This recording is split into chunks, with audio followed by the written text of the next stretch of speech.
So this is pure speculation on my part. As far as I'm aware, this ain't anything that's been announced. It's not common knowledge. But I was watching the Jackson podcast with TJ Dillashaw on there. I like watching when TJ's on there.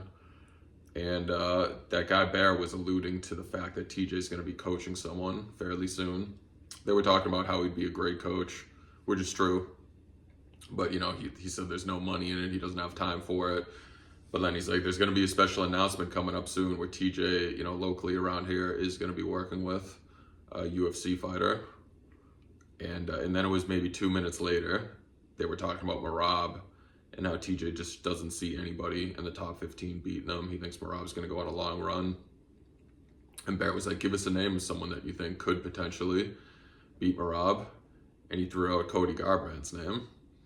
I'm like, so you're going to be coaching someone, you know, and it's like a big, you know, reveal, whatever. It's obviously got to be a name where people are, no way, you know, someone near a title shot or something with a little, you know, shock value.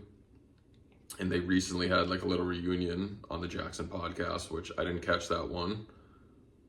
But I don't think that would be enough. Just like, oh, we're cool now, so I'm going to throw his name out there and, you know, as a name that could beat the current champion. I think TJ being as competitive as he is and everything, having the ego he does, would love to Cody Garbrandt, because, you know, I've already worked with him. I held mitts for him one time, and now he's going to be the UFC champion. But, yeah, I just have a sneaking suspicion that that's what it's going to be.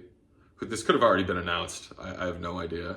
But that just seemed a little too, it lined up. It was too, like, it rolled off his tongue right away. It was like, I wouldn't be surprised at all if Cody's the name.